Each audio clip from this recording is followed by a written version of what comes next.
c'est que c'est l'actualité au 10 novembre 2025. Aujourd'hui, j'enregistre la journée même que ça sera diffusé. Considérant que ce week-end, j'étais au DEFCON à Montréal. Super événement, ça m'a mis en contact avec des réalités que ça fait un bout de temps que j'avais et j'ai constaté que j'étais un peu rouillé sur l'usage de Splunk et de Sentinel et même encore de Elasticsearch où je suis pas très très bon. Bref, j'ai appris des super bons concepts, ça a été une très belle découverte pour moi cet événement-là. Très hâte à la prochaine itération puis probablement être un peu plus actif sur les CTF à ce moment-là où je vais être un peu plus près. Sinon, les Shameless Block, 17 au 20 novembre à nos portes, tout à fait. L'European Cyber Week, lequel je vais être. Je vais participer à un panel, je vais enregistrer podcast, je vais être un peu tourné, je suis un peu contraint dans le temps, fait que je suis très serré. Si vous voulez qu'on se voit, levez la main rapidement pour qu'on puisse se trouver un moment ensemble, prendre un verre ou jaser dans un corridor, quoi que ce soit. 25-26 février, le Secure revient, le BotConf le 14 au 17 avril. CyberEco, Cyberconférence le 28 et 29 avril, le 9 et au 17 mai, le NorthSec et le Styx le 3 au 5 juin. Commençons avec les nouvelles, plusieurs nouvelles sur le AI cette semaine. Quelque chose d'assez particulier comme réflexion, parce que bref, c'est assez, on verra. Première nouvelle, la fameuse inquiétude d'avoir les agents AI devenir voyous, et ça c'est un rogue en anglais. Comment faire le contrôle, c'est assez simple, c'est toutes des mesures de base, puis je trouve ça un peu fascinant qu'on réinvente encore la roue sur ces choses-là. Je pense qu'il y a beaucoup de gens qui n'étaient pas en contact avec la cybersécurité, qui se retrouvent être propulsés en cybersécurité ou se retrouvent être propulsés en AI et être confrontés avec ces choses-là. Donc, de ramener toujours les éléments de base, les contrôles, les humains, mettre des balises, s'assurer que ça va pas très loin. Et ça va aussi dans le même sens que on donnait trop de droits à des humains parce qu'on présumait qu'ils étaient raisonnables dans la plupart des cas. Dans certains cas, on a vu des problèmes assez majeurs qui ont eu lieu ou des fuites de données majeures qui sont dues par des accès trop grands. Donc, le AI, il faut le prendre vraiment du côté où le plus limité possible dans ses accès pour faire qu'il ne fait que ce qu'il a à faire. Bref. Même chose du côté des agents AI au niveau parce que par le changement de personnalité, justement, pour les rendre plus agréable, en tout cas, bref, le plus facile à interagir comme un collègue versus une machine froide. Il y a vraiment beaucoup d'efforts. Puis ça me fascine un peu ce genre de choses-là, parce que je ne vois pas encore l'aboutissement. C'est encore des solutions qui se cherchent des problèmes. Donc, c'est un peu particulier, un peu comme dans le début des années 2000 où il y avait des .com qui se cherchaient des problèmes. Ce qu'on a vu aussi avec des startups et tout. Donc, je trouve ça un peu familier, pas familier, mais particulier. Qu'on soit encore là, mais bref, il y a beaucoup d'argent, les gens doivent chercher des investissements. Quand on pense avoir trouvé la mine à or, puis tout va leur tomber dessus. Là. C'est un peu ce rêve-là aussi qui est propulsé ou qui est entretenu à travers tout ça, cette espèce de course à l'or. Autre nouvelle, il y a des acteurs malicieux qui font la promotion d'outils de type GPT pour des actions malicieuses, c'est-à-dire que c'est des versions de ChatGPT qui sont pas limitées ou qui n'ont pas de balise de limiter l'usage malicieux, donc de faire des virus, faire des deepfakes, des choses. Fait qu'il y a vraiment une charte. L'article est très intéressant là-dessus de voir ce genre de choses-là. Mais en même temps, c'est pas étonnant, ils développent leur marché aussi. Les autres aussi, c'est comme un univers qui est commercial comme celui qu'on a de l'autre côté, du bon côté, donc c'est à peu près la même chose.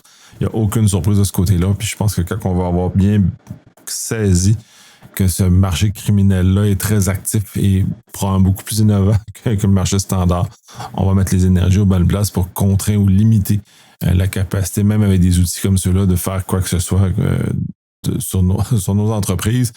Bref, l'Université de Toronto, par le Citizen Lab, trouve que la démarche du gouvernement du Canada n'est pas suffisante pour la surveillance du AI. Essentiellement, elle trouve que la loi, cette loi-ci, est beaucoup moins mordante que la loi précédente et met moins de responsabilité, donc de regarder comme ça. Ils s'opposent un peu là, en disant que la loi actuelle était juste pour faire beau et pas avoir des mesures réelles, comme on peut par exemple trouver en Europe. Donc c'est ce type-là. Comme citoyen, c'est de se placer, d'aller soit lire le projet de loi, prendre le temps et de commenter, donner notre opinion qui permet justement de faire changer les choses dans la bonne direction. Le MIT se retire un commentaire sur le fait qu'il disait que les ransomware utilisaient beaucoup l'intelligence artificielle. Ça a créé beaucoup, j'ai peut-être tombé un peu dans le piège aussi de certaines publications qui avaient lien avec ça, puisque c'est difficile de réussir à trouver la bonne source d'informations. Puis il y a justement Kevin Beaumont qui était très critique par rapport à ça, et Krabs aussi qui était très critique par rapport à ça dans ce que j'ai lu. Donc essentiellement, c'est pas tout à fait vrai, c'est pas fondé sur des études, c'est peut-être plus la projection qui est dans ce cas-ci que les ransomware utilisent beaucoup du AI. Par ailleurs, c'est pas faux de dire qu'ils utilisent ces outils-là pour accélérer. Comme je le mentionnais, ils ont des outils, déjà une trousse d'outils.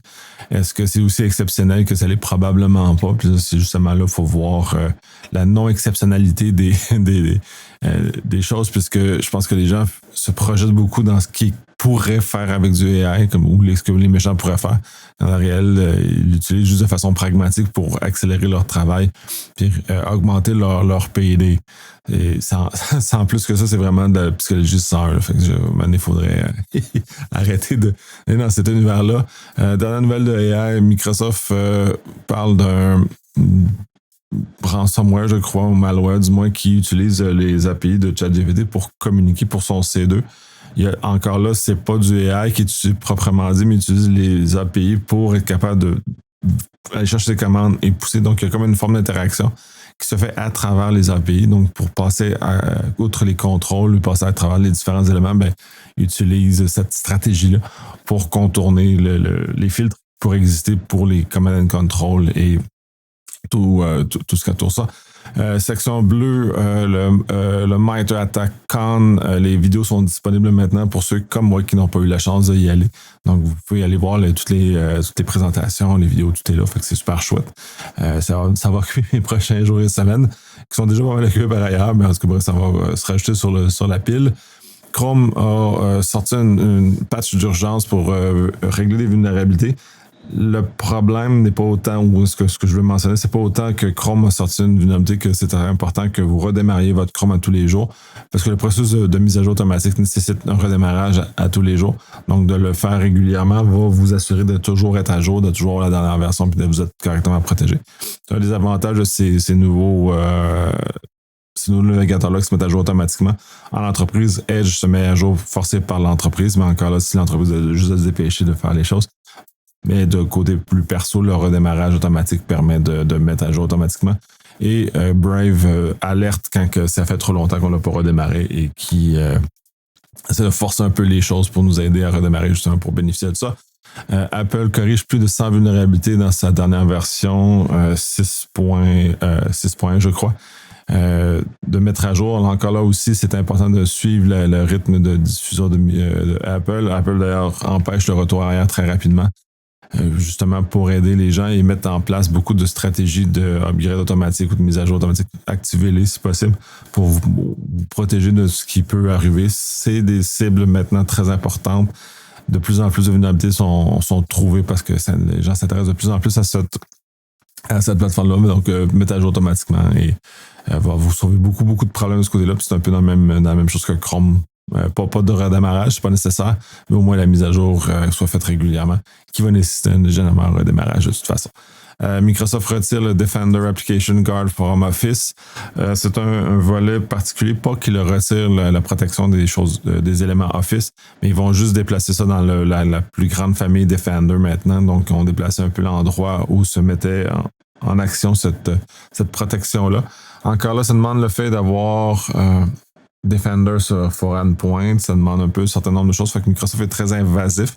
Puis je trouve ça un petit peu achalant avec le temps, le fait que Microsoft mette en place des moyens de sécurité complémentaires pour protéger des erreurs de design de ces systèmes. Donc, c'est un peu étrange comme concept. Donc, de quelqu'un de vendre une serrure, mais de dire, ouais, mais si tu veux la clé, il faut que tu la payes plus cher, puis machin.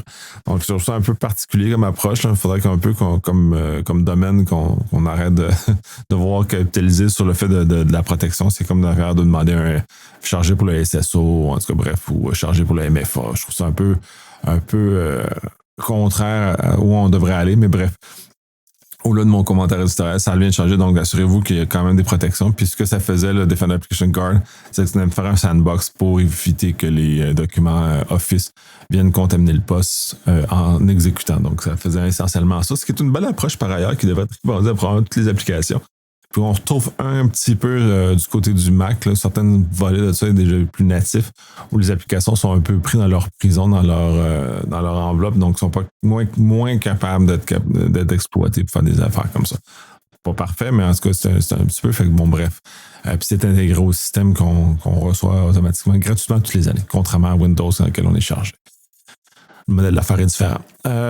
Microsoft va zapper les Authenticators, l'application Authenticator sur les périphériques qui sont considérés jailbroken. Ce qui est une très bonne chose. Ça a pris du temps avant qu'ils fassent ce genre de choses-là parce que Intune était capable de le détecter depuis très, très, très longtemps. Et d'ailleurs, on bloquait, en tout cas chez mes clients, c'était toujours bloqué du branchement des appareils qui étaient jailbreakés parce qu'on ne peut pas garantir la protection de sécurité qui va avec. Donc, essentiellement, c'est très important de faire. Fait que je trouve ça c'est un peu lent avant que Microsoft ait fait ça, mais c'est une très bonne chose d'avoir enfin bloqué ou en tout cas zapper cette capacité-là sur les périphériques pour justement protéger tout le MFA et tout ce qui va avec contre les méchants. Section Red, on commence avec un bunch de nouvelles sur Teams. Teams clairement se fait attaquer ou en tout cas brassé beaucoup dernièrement par les chercheurs, par les attaquants, par tout le monde, justement pour exploiter le maximum. C'est comme un outil qui est quand même très présent dans l'entreprise, donc ça a beaucoup d'intérêt.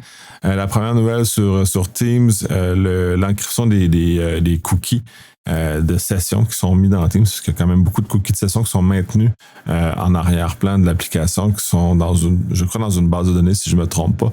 Mais bref, tout ça est capable d'aller chercher. C'est moins bien protégé que dans des applications comme Chrome, par exemple, qui ont suivi les façons d'attaquer. Fait qu'un InfoStealer aura beaucoup de facilité à aller chercher les cookies de Teams dans des applications lourdes. Donc, c'est une source, en tout cas, bref, un élément encore plus important de protéger puis d'éviter que les Teams soient utilisés sur appareil personnel si vous n'avez pas confiance aux personnes qui sont là ou si vous n'avez pas des mesures complémentaires pour vous assurer que la session n'est pas volée sur les postes des personnes en question ou si les personnes ne vous contrôlez pas, sinon poussez-les vers une version web qui est naturellement mieux protégée parce que les cookies sont mieux protégés de ce côté-là.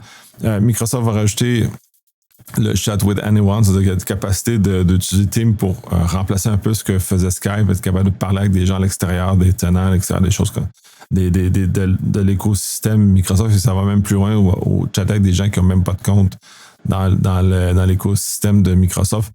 Incidemment, ça va créer des problèmes parce que de ça va permettre à des gens d'abuser des capacités que tout ça nous offre. Donc, de trop vouloir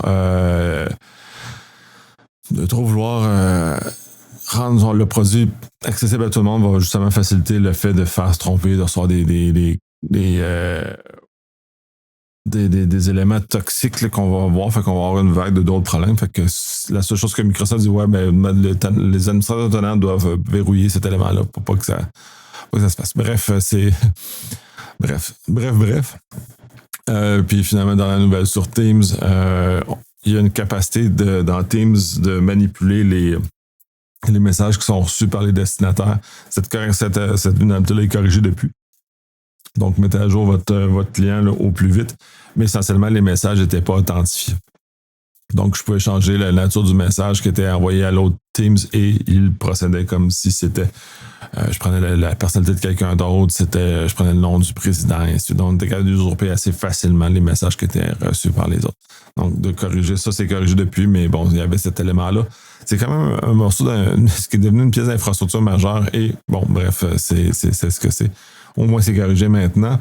Les hackers utilisent Hyper-V pour cacher des attaques des ADR, d'autres techniques pour pour contourner les ADR. Dans ce cas-ci, mettre une machine Linux qui est non comprise par les ADR.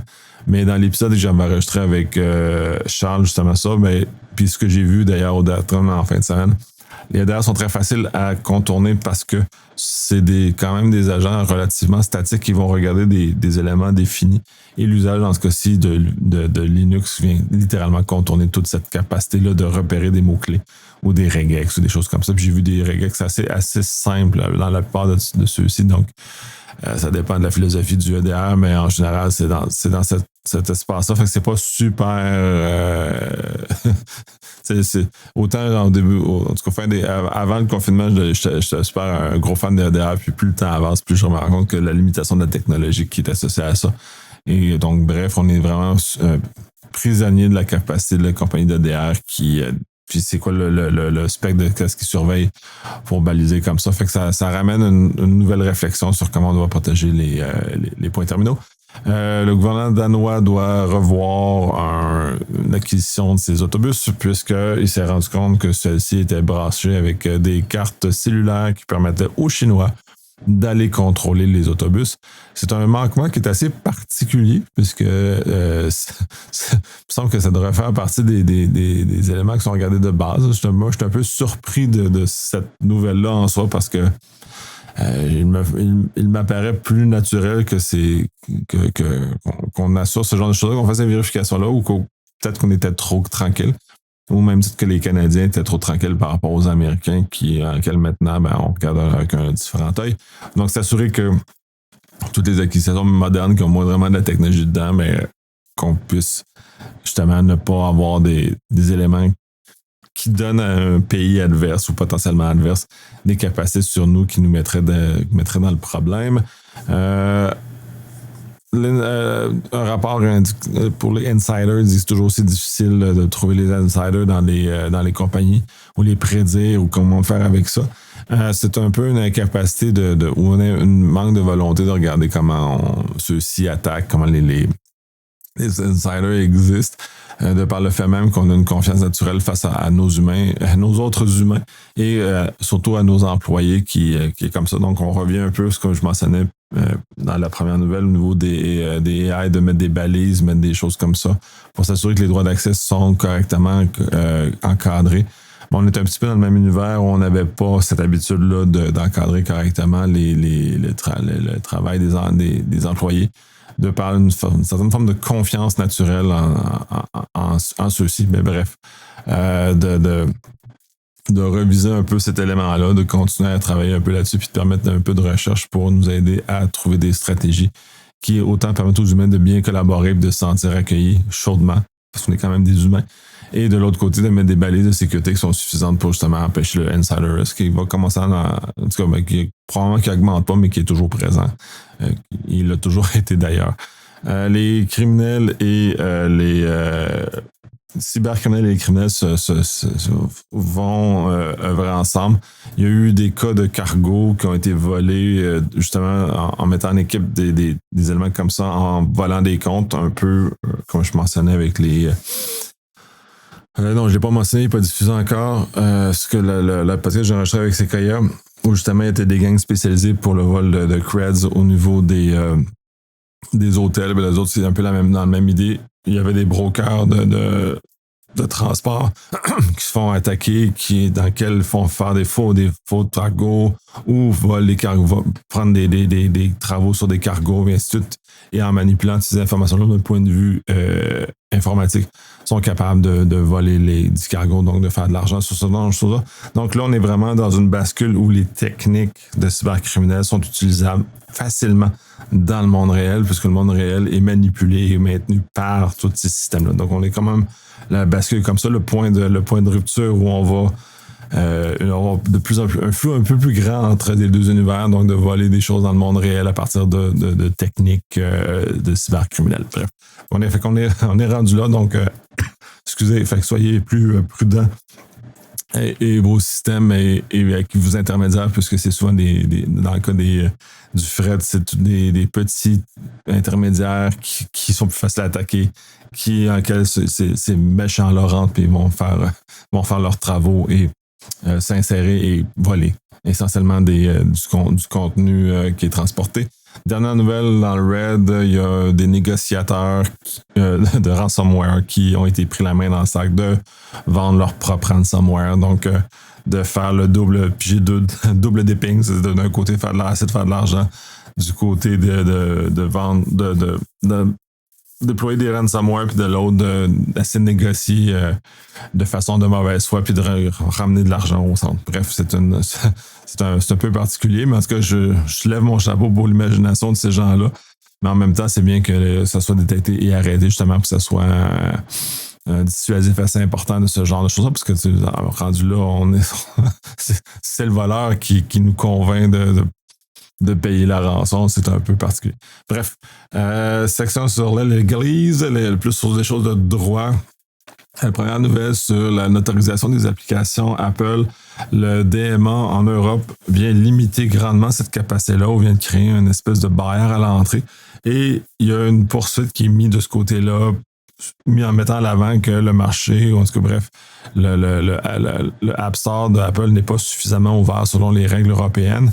Et ici, c'est un peu la frontière des deux. Pour moi, c'est pour ça que j'amène la nouvelle.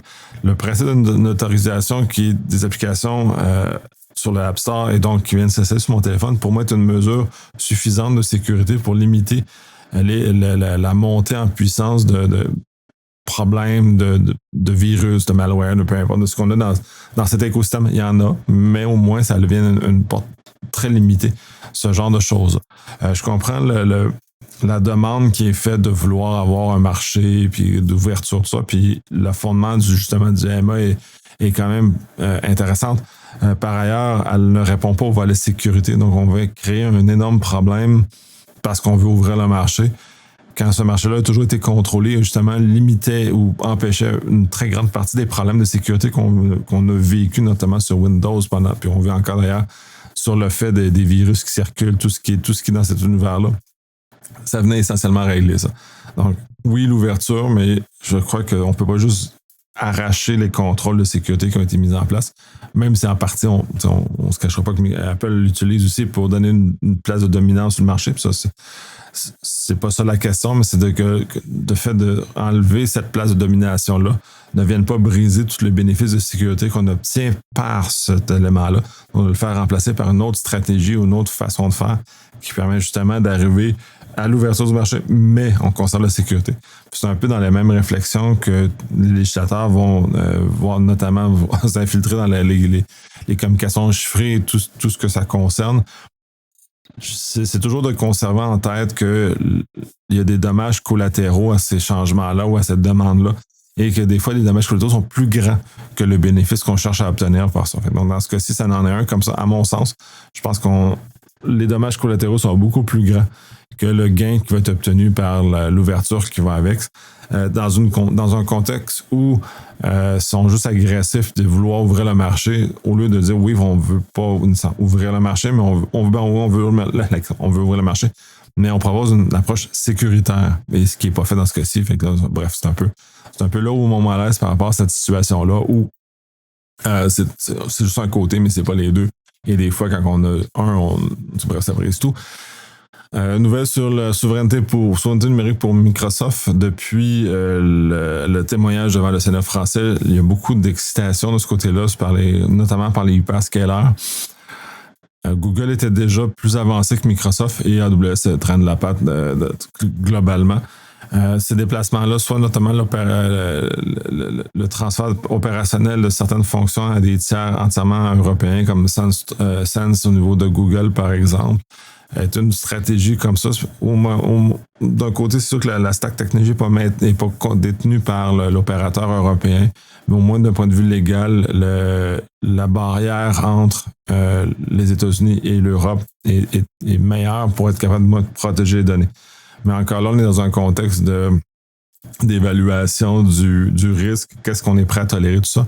Et j'en ai parlé dans plusieurs présentations que je fais sur le sujet où, dans certains cas, l'usage des hyperscalers américains est tout à fait justifié et ne pose pas un danger à la souveraineté, quand dans d'autres, ça en présente.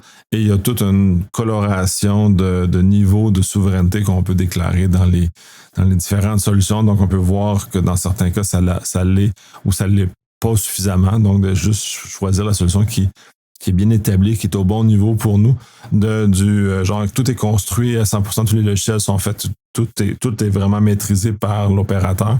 Donc ça, c'est le cas extrême. Et l'autre qui est tout est géré par un opérateur étranger. Il y a toujours un niveau, il y a beaucoup de nuances, c'est très compliqué comme domaine.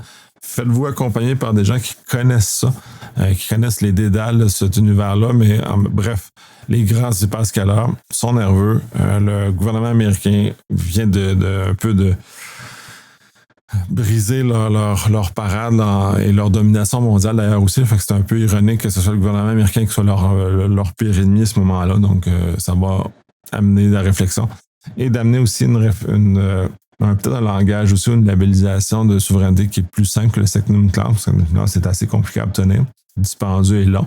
Ça a un bénéfice pour ceux qui en ont besoin, mais ça peut avoir un niveau de labellisation plus simple pour que les compagnies puissent au moins, de point de vue marketing, mieux expliquer. Elles ont de dire la source des logiciels, la source des opérateurs, toutes ces affaires-là. Donc, d'avoir un peu comme des ingrédients, si on veut, comme sur la boîte de céréales qu'on lit le matin. Au lieu de donner notre ingrédients de la boîte de céréales ou les éléments nutritifs de la boîte de céréales, mais on va lire les éléments du hypercalaire ou du cloudeur qu'on veut utiliser comme chose. Donc, d'avoir standardisé ça. On le voit un peu dans le RGPD où c'est un peu exigé, cette information-là, quand les informations sont traitées par des compagnies tiers. Par ailleurs, c'est pas sur la table d'éléments nutritionnels que c'est facile à voir, qu'on a un élément qui est uniformisé, qui est établi et qu'on peut s'attendre à voir. Donc, être capable de prendre une décision rapidement. C'est peut-être là la prochaine étape pour tout le monde. DHS va ramasser des éléments biométriques, la voix, les yeux, les rétines, ainsi de suite, les empreintes digitales des non-citoyens, puis ils vont étendre ça jusqu'aux citoyens maintenant. Donc, un appétit très, très grand par les forces de l'ordre américaines de contrôler, en tout cas, bref, d'avoir les informations biométriques de tout le monde. Donc, c'est pas des choses qui sont super intéressantes. C'est un peu épeurant au sens où ça augmente le niveau de contrôle de l'État sur les gens, sur ses citoyens et sur les étrangers qui sont sur son territoire.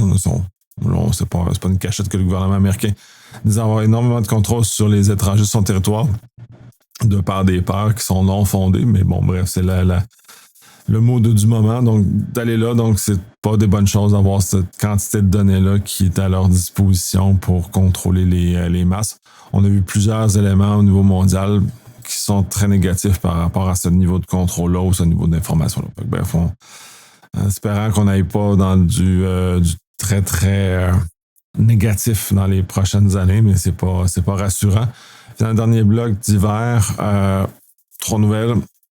La première, puis ça revient un peu avec les éléments de Teams j'ai vu dans le Red. C'est un texte d'opinion sur le fait que le contrôle qualité chez Microsoft est en déroute. Autant après le déboire des années 90 où Bill Gates a pris les choses en main puis a forcé une augmentation de qualité très, très importante au niveau cyber notamment, mais pas juste de ce niveau-là.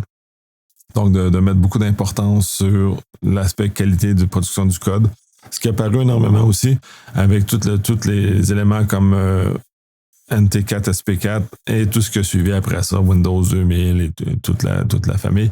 Il y a eu quelques petits ratés au passage, mais quand même, globalement, le niveau qualité avait énormément augmenté. On avait des logiciels très robustes, très, très solides. Windows XP est encore dans plusieurs environnements maintenant parce que c'est un qui est passablement robuste.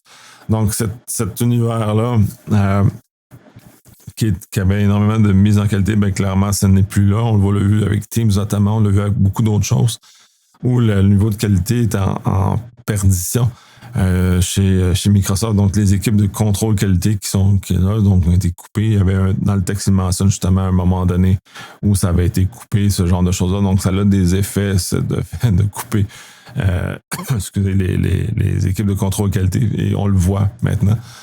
On le voit beaucoup dans le cloud, on le voit beaucoup dans les logiciels qui sortent, donc ça paraît que l'argent n'est plus mis pour assurer la qualité des logiciels. C'est un peu triste parce qu'il y avait à une époque, on pouvait s'appuyer sur l'exemple de Microsoft comme étant un point de référence au niveau de la qualité des logiciels qui sortaient de là.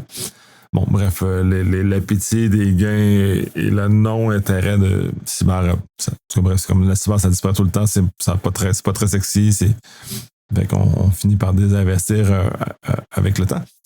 Rapport de cybersécurité en tout cas, la prévision pour 2026 sortie par Google. Rien de super intense dedans, sauf l'usage du AI par les méchants. Aucune surprise, ils vont utiliser les bénéfices et probablement plus rapidement que les entreprises pour améliorer leur efficacité. On le voit déjà dans la qualité des courriels qui sont envoyés, la qualité des éléments qui sont sortis de ces groupes-là. Mais il vibe code, fait que ça fait le même problème de l'autre côté aussi, fait qu'on a peut-être pas autant de même problème de qualité de ce côté-là, mais bon, bref, tout est à voir comment ça va faire, sinon c'est pas un rapport très transcendant. Et dernière nouvelle, les Carrier Grade NAT est un problème puisque la manque d'adresses IP sur Internet fait qu'il y a eu ces grands blocs-là de pays qui sont cachés derrière un ou quelques adresses IP, puisqu'il manque de disponibilité sur l'IPv4. On avait justement rajouté le NAT pour régler ce problème-là, mais finalement, comme on a réglé le problème, on n'a jamais eu de pression à sortir, à basculer à IPv6. J'ai encore beaucoup de IPv4 dans mes mêmes choses. Je sais que l'Europe a fait des migrations tranquilles. Il y a plusieurs places qui sont en train de tranquillement migrer vers ce genre de choses-là. Mais le point de vue tranquille est beaucoup trop lent. Et bref, le problème associé à ça, puis c'est ce qui est soulevé dans l'article, c'est que comme un pays a un certain nombre d'adresses IP de sortie qui sont visibles sur Internet, donc tous les contrôles basés sur les adresses IP, notamment ralentir ou bloquer des attaquants, vient attaquer des grands pans de mur d'un pays, puisque ces pays-là vont être pénalisés si un attaquant qui vient de ce côté-là vient d'utiliser ce que gère le NAT national qui fait ce genre de choses. Donc, c'est une réflexion à avoir, mais ça serait quand même important de commencer qu'on termine la migration vers IPv6 et qu'on arrête d'avoir du IPv4 partout pour justement régler une partie de ces problèmes-là. Puis d'un point de vue cyber, ça va faciliter de beaucoup le travail. J'ai été beaucoup plus succès cette fois-ci, le temps le aidant. Je vais essayer de maintenir comme ça. J'ai été beaucoup plus sélectionneux, si on veut, dans les nouvelles que j'ai choisies, justement, parce que, j'ai pris le rythme. Deux, là, j'étais contraint dans le temps parce que j'avais le DEFCON en fin de semaine qui a beaucoup limité mes capacités à mettre le temps que je mets dessus. Fait que donc, la contrainte, c'est une bonne chose. Donc, ça va m'aider de voir comment aller dans le temps. Puis encore une fois, si j'écoute énormément vos commentaires, j'en ai plusieurs, justement, j'améliore un peu mon